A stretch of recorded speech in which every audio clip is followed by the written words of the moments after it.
and not that there's ever been anything odd about him skulking around the house like he lives there. It's no good now, Dr. Moonface. She had a way of slipping that out, as if it was his actual name, so casually that sometimes you barely noticed it at all. I'm old enough to know better, and Fura soon will be.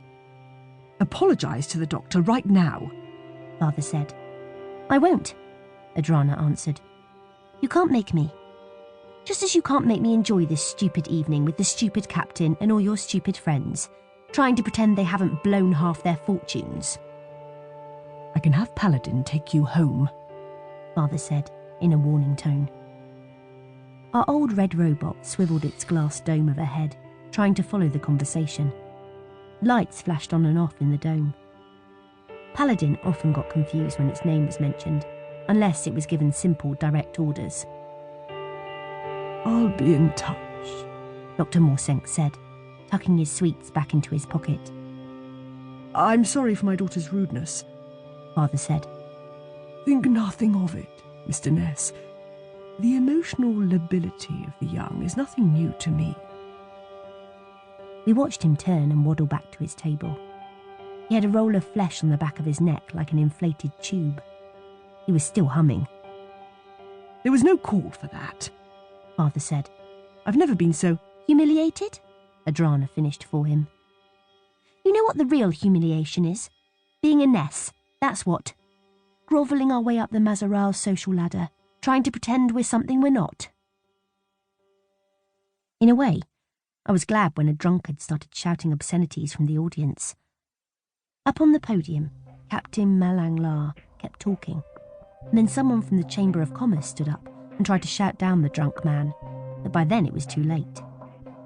Constables in pillbox hats and flashing blue epaulets came bursting through the audience from the back of the room and started wrestling the drunkard away from the proceedings. He was determined to put up a fight, brawling with the constables and staggering into a table, sending it toppling. Paladin swiveled around. Disturbance detected, it kept saying. Disturbance detected. Father started rolling up his sleeves. I suppose I'd better, he was saying, making a show of letting everyone know he was at least considering getting involved, even though he was happier behind a desk than wrestling with drunks. Then we both realised that Adrana had slipped away from the table. Find her! Father snapped at Paladin. The robot swiveled its head and rolled away from the table, picking a path through the brawl. Someone gave Paladin a kick, just for the fun of kicking a sentient machine.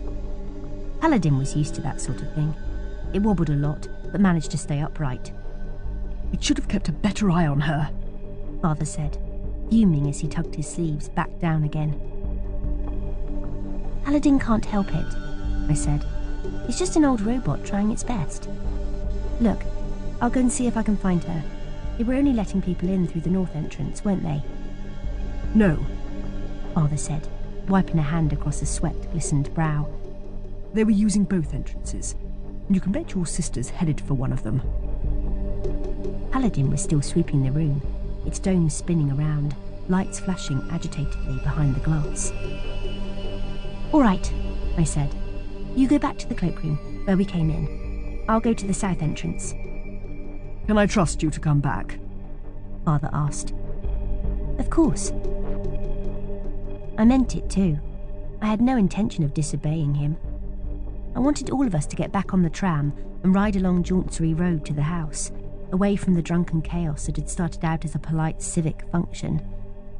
I wanted to be back in my room on the 3rd floor, next to the parlour with all our books and maps and games. Then be quick about it, Father said.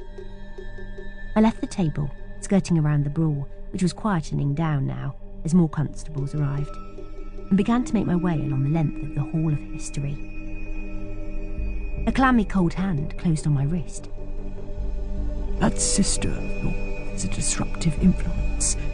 The sooner she's out of your life, the better. Shall we look for her together? I'm all right, Doctor, I said, slipping from his grasp as if his fingers were coated in slime. You keep a watch on this room. The robot's trying to find her, but its vision system isn't very effective.